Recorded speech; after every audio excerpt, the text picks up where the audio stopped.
I remember when I'd go over to Grandma and Grandpa's in the summertime, and sometimes I'd be over here too. Yeah. Well, yeah. one time I was over there, and Grandpa came home from town on that tractor, and he thought the footrest was the brake or the clutch, and he was pushing on it, and it wouldn't stop, and he crashed through that gate at the end of the barn and into a hay rake and it stalled. That's my dad? No, Grandpa Baker. Oh. And Grandma was out there just giving him the what for, man. She was yelling at That's him. the most important person character. Well, But I remember when I was over here, that yellow Ford pickup he used to have was about a 49. yeah. And your dad thought he'd pull a trick on me and say, drive it up to the house. And I got in and drove it up to the house, and he never bothered me. He never said a word about it after that. He didn't know I knew how to drive. My dad was a prankster. Oh, he loved to have a good joke, didn't he? You and he got along about as well as any two I ever saw. He used to look forward to your coming up, and he'd take Mike and they'd go off in the field to do something. Yeah. Gary was telling us about this system they had at the farm where they pumped the water for the milk to keep it cool. Mm-hmm. And then they take that water and they put it into a fish pond. And then they have a pipe and have it go over to the cattle. And then they have another pipe to go over to water something else. And it ended up out in the fields. It was kind of neat. Yeah. Was he talking about down here or up at Joe? We both my grandpas had a similar system. So exactly how did that work? Yeah, yeah. And they had what was called a ram, Yeah. which was a water pump that was activated by the water that come into it. And it would build up a pressure like this and then go boom, and go boom. And by doing this, it accumulated pressure, and you had pressure for your water system. My grandfather and grandmother Marshall used that ram system for, I'll bet, 30 or 40 years. Never cost one iota of electricity. There was always just, there wasn't anything in it to wear out. Wow. And Grandpa Baker put in a very similar system down there. We had a lot more water down here because we had a spring about this big around, and it just bubbled all the time, the water coming out of it. So they put a cement wall around it and put that ram at the top of it, and it ran over it like a dam and created that waterfall 4 feet down, and it would hit the bottom of that ram, and that's what activated it. The weight of the water activated it, and that pumped water up to the house on the hill, the house on the next farm that way, and down to the park where we used to have it, and then right there where he lived. Didn't they used to have a pond? Oh, there's several of them. Yeah, that's what I thought. Yeah. At the Marshalls down here. Yeah, we had a swimming pool, and Yeah. and when my grandfather first opened it as a park, he was raising trout. Yeah. And I had two aunts that run the restaurant down there, and they served trout dinners. They didn't serve anything else. Oh, But my every gosh. Saturday and Sunday, all through the summer, they'd serve. Well, he raised these huge trout. My grandfather did as a hobby, Uh-huh. and for the weekend, she'd tell him how many she wanted, whether she wanted 40 or 60 or however many she thought she could sell that weekend, and he'd have them all up there on ice and ready for her. Wow.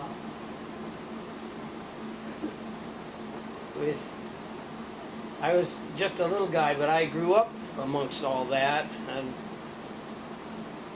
the gypsies used to come through. Oh. And when they'd come through, usually there were 2 cars with about 20 gypsies. But now and then there'd be 6 or 8 of them come with about 50 or 60. And when they'd come in, they'd stop in, and they'd be in the gas station, and they'd be in the restaurant, and they'd be out back, and they'd be across the road in the chicken house, and they just, people running everywhere. And I can remember my grandparents and my parents and 2 or 3 uncles and 2 or 3 aunts and uncles. When the gypsies hit, that was the everybody read. My Aunt Sarah, she was Aunt Sarah Marshall. You didn't know her well, but she was a classic wonderful gal, but nobody got ahead of her. And she worked in Detroit after high school, in downtown Detroit, in the farmers market. And there was a man down there that sold meat, and he had a collection of knives. They had big handles on them like this, and then they'd have a blade probably 20 to 24 inches long. And he used to keep them really sharp, and he could take the big beef down and cut them, saw through them and everything. Well, she had 2 or 3 episodes with gypsies, so she decided that she was going to take care of that. So she brought one of those knives. She went to Detroit. She got a knife from the old fellow she used to work for. She brought it back and she put it on top of the cash register. She had a cash register, one of the little silver ones that crank it and ding dong and everything. Yep. And that knife set up on the top on edge, so you could see it there.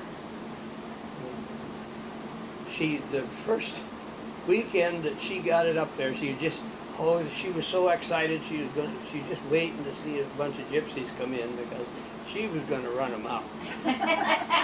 And to tease him, my uncle was sheriff, and they put a sheriff out here on this top of the hill out here, and they'd come up over the hill and they'd catch them there. But they'd put a $20 bill on top of that cash register, and they'd come into the restaurant to eat, and that $20 bill disappeared every time they come in. Oh my gosh. No, they'd all be in there Never watching, saw and it. they'd never see him do it. But she was going to stop that.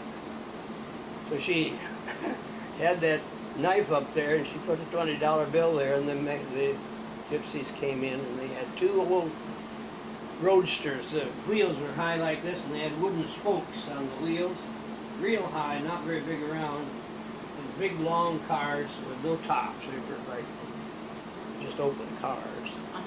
And I think they were Buicks, big. And Touring cars. those gypsies would hang on there. There'd be gypsies hanging all around. They had 10 or 15 of them on each car. Probably had running boards back then too. Oh yes, they sure did. And then the cars were full.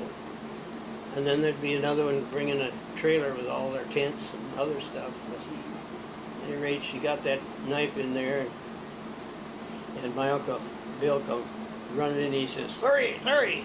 He says, "They're coming, they're coming. Let them come," she says. So he come up here to sit on the hill to catch them when they come through. And they went in and they got her $20 bill. She stood right in front of the cash register, and all of a sudden it disappeared. And they were all loading into the cars, and she knew it. She grabbed her knife, and she ran out, and she ran clear up to the top of the hill. The gypsies never come back. Oh my God. They kept the $20 bill. Oh, Uncle Bill always got the $20 bill. Yeah. Oh my Give me their gosh. $20 bill back, or I'll put you in jail. Jeez. We had lots of stories. And Grandpa Floyd used to love to hear the stories from here, and I'd relay them from here to him. And then he'd relay me the stories from Clark Baker, who had the parkway along the river just down from where he lived, where the gypsies would always meet. It was a campground for the gypsies in the summer all year round. And Clark Baker was down there every morning at 6 o'clock during the summer hours. And he knew all of them, the gypsies. Huh. And you had to be something to stay ahead of them.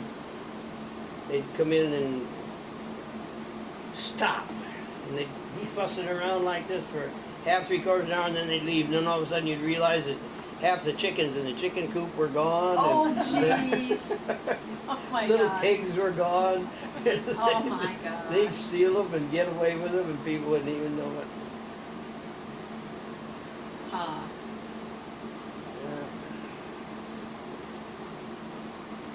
Yeah, they had trouble with over in England. I had some friends over there, and they had trouble with gypsies. Yeah. They'd run them off as soon as they come on the property. They'd run them off. Yeah. That's why when That's literally what they always did with them here, but they were cunning. They got around it. If there was, they did their best on Fridays and Saturday nights when everybody was in town. Everybody go to town, and the gypsies would go around the neighborhood. Oh, oh yeah. Wow. Boy, they used to put a tent up right across the road over here where these things, that all used to be clear. And there was quite an area there, and they put a big tent up there, be there for 2 or 3 days, be 5 or 6 touring cars, and groups would join groups there, and they just stole everybody blind, and they were so clever at it. And the women were worse than the men. Huh. Speaking of Buicks, I remember your graduation present. Yeah, that was a Buick. Yeah, it was. I had lots of fun with that. Yeah. My dad used to have a Buick. Was yours the one with the slope back? Yeah. Dad had one of those. Yep. And I had this pet goat. The goat would jump up on the hood, get up on the roof, and slide down the back, and ruined the finish on that car. Made him so damn mad. I can't believe Yeah, it. we got rid of the goat real fast after that. That goat used to follow me. I used to go to that one-room school up the road. Yeah. Goat would follow me to school. He'd come up and beg at the door for dog biscuits. The goat thought I was a dog. Yeah. It was crazy. Grab the dog biscuits. Yeah. You know, you had a neighbor. You remember where the cemetery is down there? You Yeah. were on that side. The cemetery's over here. Then right across the road was a family. DiMaggio's. No, they were on the other side of you. On the north side of the road. Naps. No. Childers. The Van Allen girl. Whatchamacallits? The Van Allen girl married them, and she's still alive. Reclaw? Hmm? Reclaws? No, Reclaws are still down there. Paul had a Childers. Paul Reclaw. Reclaw ended up having a junkyard over by Delaney. North of Reading. north of Reading somewhere. Yeah, yeah. The last of the Reclaws that I know are closer over to Pioneer now, and they have a large dairy operation. Oh. They had a young man the same age as Bart, Uh-huh. my boy Bart, and they were great friends, and both were good students and athletes and everything. And he was on a three-wheeler, and he had an accident on the road with a car. And it was getting dark Oh, no. when he was a senior, Oh. and he's been a paraplegic ever since. Oh, my gosh. And he was such a great guy, and I still like to talk to him, but he's got such a conscience complex about it, you can't hardly talk to Oh, him. my goodness. But his dad still farms, and the I'm mother's... trying to think who you were referring to that were neighbors of ours. I can't think. It was a four-letter word. The family came from Hungary. Oh, that Well, there was Nap. Naps. No, I knew the Naps well, but I Because don't know. they were from Hungarian. Hungary. Hmm? Andy Knapp was from Hungary. Was he? Well, I think that's why they lived in the same neighborhood. But he married the Van Allen girl. The Van Allen girl was the same age as Doris Fowl. And she's still alive. I saw her in Hillsdale about a year ago at Walmart.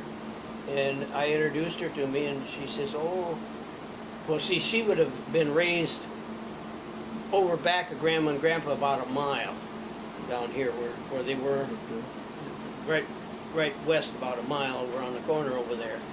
And they went to school with my grandparents, our grandparents. But she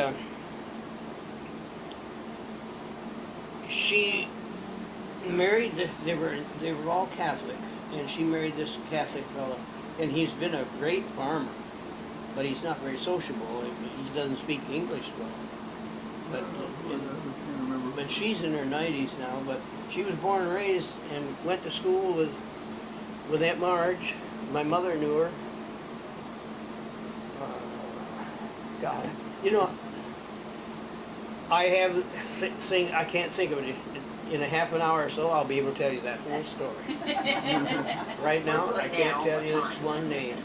Well, then, while you're thinking of that, tell me about Grandma Baker. What do you want to know? Stina. Well, yeah, Stina. I remember her cutting corn off the cob. I remember being out back and there was a big tractor wheel that she had plants in. Yep. And I'd go around and around and around. And I could swear that up in one of those windows was a little girl looking down at me.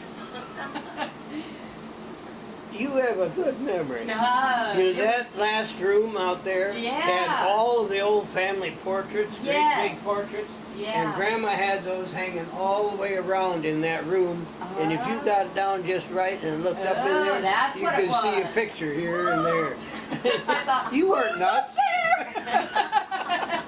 You weren't nuts. Oh, good.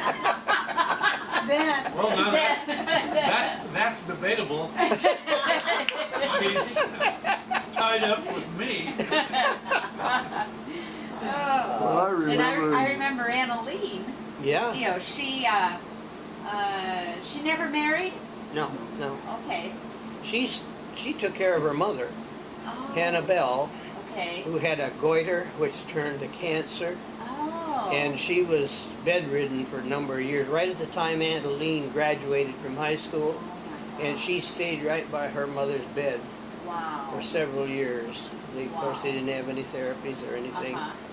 Then he was gone, and Grandpa Baker then was close to 90, and he didn't require people to look after him, but he couldn't cook, he couldn't do a lot of things. He was up and around and went out and got in his car and planted his tobacco and smoked it. Oh my gosh. Oh my gosh. But, and then Hazel, did you know her? Well, she was a real tall lady, like Grandma Bell. Oh. Okay. See, Hannah Bell Baker, Hannah Bell Baker. my great-grandmother. Okay. Hannah Bell was born and raised in Teconcha, and there are probably 50 Bells that live in the Teconcha area. Very Oh. successful Is it farmers. B-E-L-L or B-E-L-L-E? I think it's E. Okay. I think. I couldn't bet on that, but What was it? on the headstones is no E. No there E. isn't any. Just Hannah Bell. Mhm. B-E-L-L. Okay. Because her mother was Letty Law Bell and Robert. Her parents were Letty and Robert. Oh, I have a picture Well- of those. What I was going to say is, Grandma Hannah Bell, I thought her name was B-E-L-L-E, but her last name, which would have been Bell, was B-E-L-L. That's the name Oh, over Her there. middle name was Bell. Yeah. Oh, Hannah yeah. Bell Bell. Annabelle Bell. Hannah Bell Bell. Whoops. Hello. Had a call from Dick last week. Really? He thought I'd died. Surprise. So why was he calling you? Yeah. Thought he died. I'm going long distance. Dick. Oh, did- Yeah. I was in the garden working and got stung right there with a wasp or a bee. Ooh. Never had any allergies or anything, but it hit me, and first thing I knew, I was trying to spit dirt out of my mouth. Oh my gosh. And the neighbor lady'd been talking to me right there, and she says, "What's the matter with you?" I was laying on the ground. Oh my gosh. I don't know, how did I come into the house?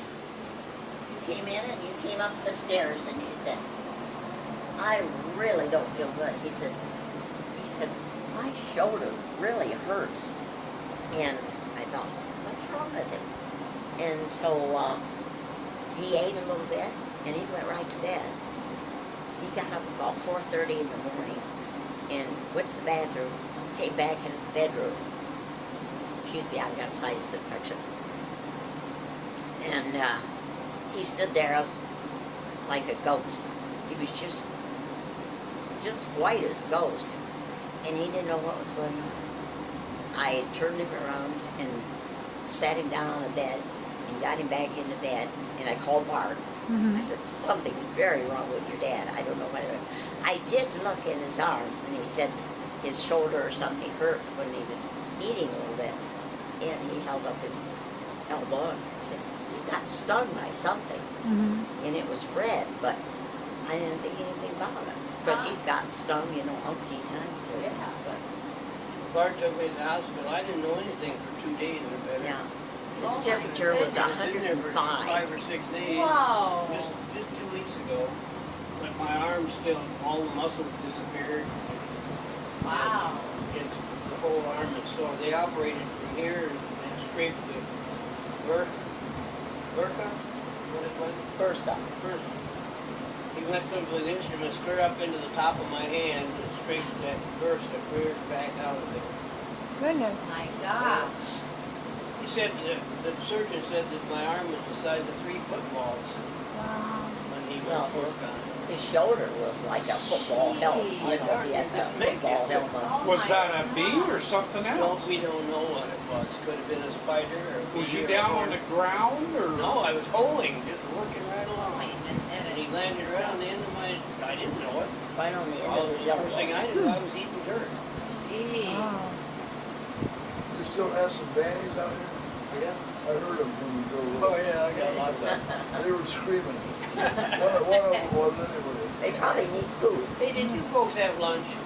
Yeah. Yeah, yeah, yeah. What kind should rescue? No, we Right got around it